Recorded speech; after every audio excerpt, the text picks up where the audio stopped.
Você já percebeu como, às vezes, quando as coisas finalmente começam a dar certo, algo dentro de você simplesmente trava? É como se uma força invisível dissesse: cuidado, não vá muito longe. Então, de repente, você se vê procrastinando, criando problemas onde não existem ou até se afastando de pessoas e oportunidades que sempre quis. Mas se eu te dissesse que isso não é falta de disciplina nem azar, é medo se manifestando de forma inconsciente. Sim, só que não o medo de fracassar, é o medo de dar certo. Porque lá no fundo, quando tudo começa a fluir, o sucesso traz uma sensação ainda mais assustadora do que o fracasso. A de que você não é quem pensava ser, que talvez não mereça o que conquistou, que se der certo, algo de ruim pode acontecer logo depois e você fracassar. Essa é a mente tentando te proteger de uma dor antiga, uma dor que aprendeu a associar o prazer ao perigo, o merecimento à culpa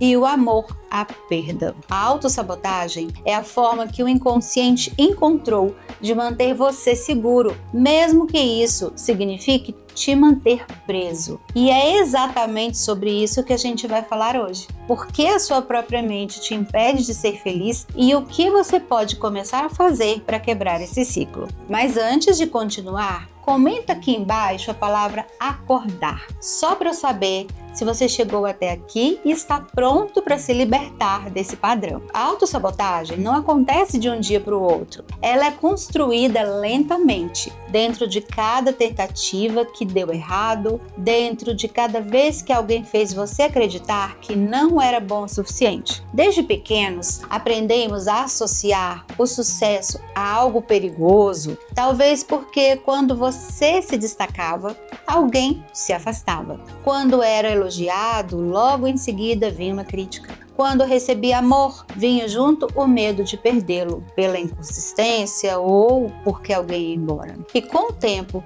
o cérebro aprendeu uma lição silenciosa. Se eu não for tão bem assim, eu fico seguro. Se eu não me destacar, não vão me deixar. E é por isso mesmo que, quando tudo parece estar no caminho certo, surge aquele impulso de apertar o freio. Você começa a atrasar tarefas, duvidar de si mesmo, criar conflitos desnecessários e chamar tudo isso de azar, de cansaço ou de falta de foco. Mas na verdade é o seu inconsciente tentando te proteger do perigo que ele acredita existir se você crescer. A autossabotagem é uma defesa, não é uma falha consciente. E entender isso é o primeiro passo para transformar essa armadilha invisível em consciência. A autossabotagem é o reflexo de um conflito antigo entre duas partes da mente. A parte que deseja crescer e a parte que tem medo de perder o amor se crescer demais. Para a psicanálise, isso é algo que aparece disfarçado em pequenas atitudes. Por exemplo, o paciente que diz querer mudar, mas chega atrasado em todas as sessões. Ou aquele que começa a evoluir, mas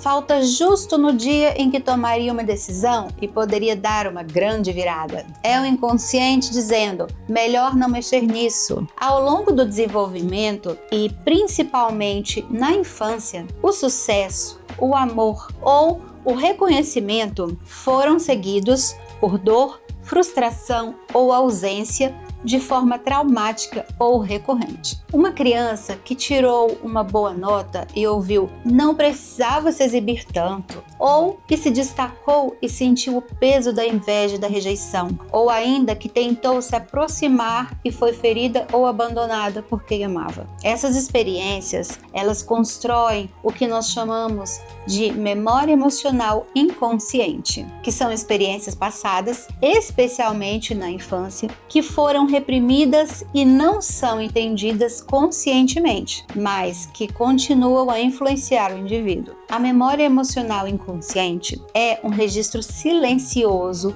da associação entre o prazer e a punição. Então, para não sentir essa dor de novo, a mente cria atalhos, procrastinar, duvidar, parar no meio do caminho. Essa é uma forma de se proteger, mas essa proteção ela cobra um preço, te impede de viver plenamente e de chegar onde você quer. Por isso, quando alguém diz eu me saboto, na verdade está dizendo eu aprendi que dar certo dói. E a psicanálise nos ensina que enquanto essa crença não for trazida à consciência, compreendida profundamente e ressignificada, ela continuará decidindo por nós, mesmo quando achamos que estamos no controle. Saber que está se sabotando não é o suficiente para parar. Isso acontece porque a autossabotagem não é um erro lógico, é uma necessidade emocional inconsciente. Ela serve a um propósito invisível, defesa e sobrevivência, fugir da dor e do sofrimento, influenciando o seu comportamento automático a partir de experiências passadas, principalmente traumáticas. Assim, você mantém viva aquela crença antiga sobre quem você é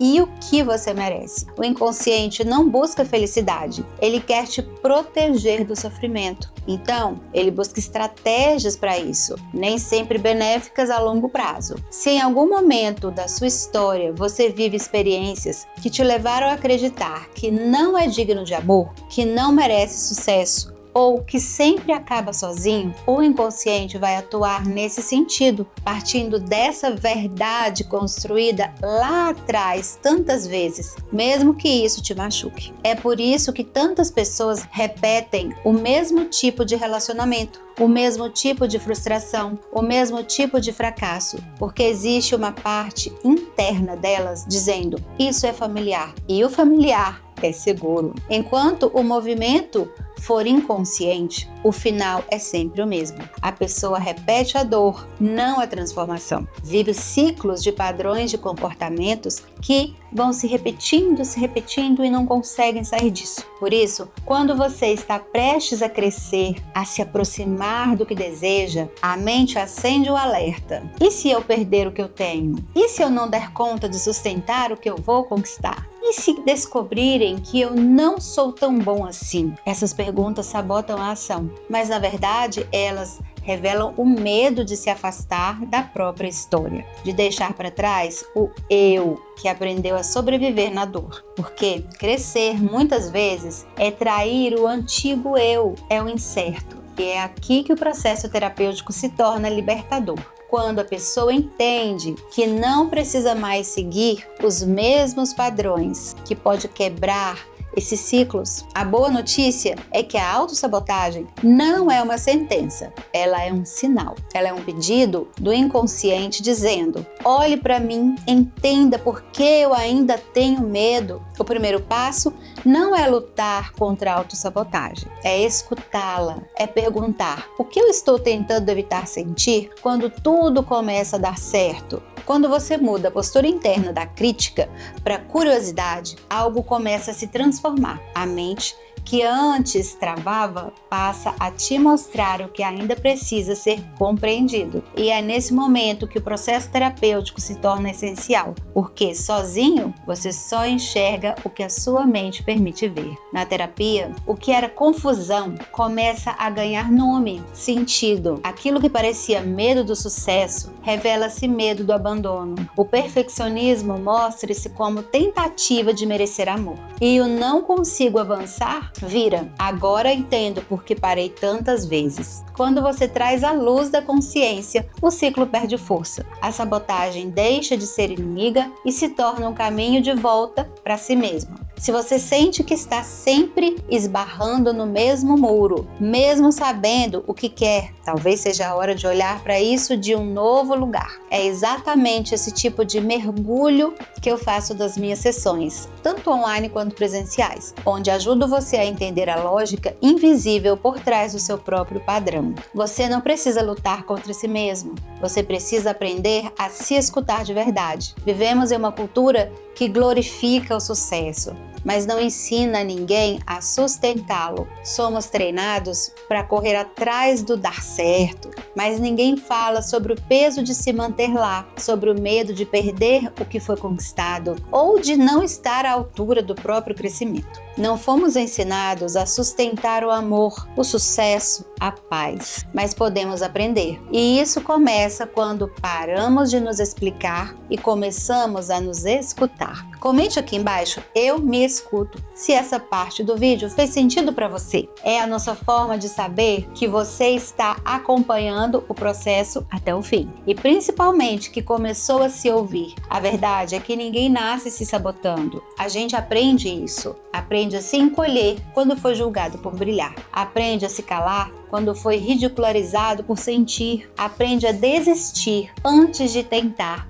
só para não sentir o gosto da rejeição de novo. Mas tudo que é aprendido pode ser desaprendido ou reaprendido, reconstruído. E é exatamente isso que o processo terapêutico faz. Te ajuda a lembrar quem você era antes de aprender a se defender de si mesmo. Você não tem medo de fracassar, tem medo de se permitir ser quem você é, de se expandir, de se sentir merecedor, de habitar o espaço que a vida já está tentando te dar. Quando você entende isso, o medo muda de lugar. Ele deixa de ser um inimigo e passa a ser um sinal de que está crescendo. Porque crescer dá medo, sim, mas permanecer pequeno dói muito mais. Se esse vídeo fez sentido para você, se tocou em algo que talvez você ainda não tenha conseguido colocar em palavras, eu te convido a dar o próximo passo. Nas minhas sessões online e presenciais, trabalhamos justamente isso, o porquê de você se afastar daquilo que mais deseja e como começar a caminhar de volta para si, sem tanto medo de dar certo. O link para agendar a sua sessão está na descrição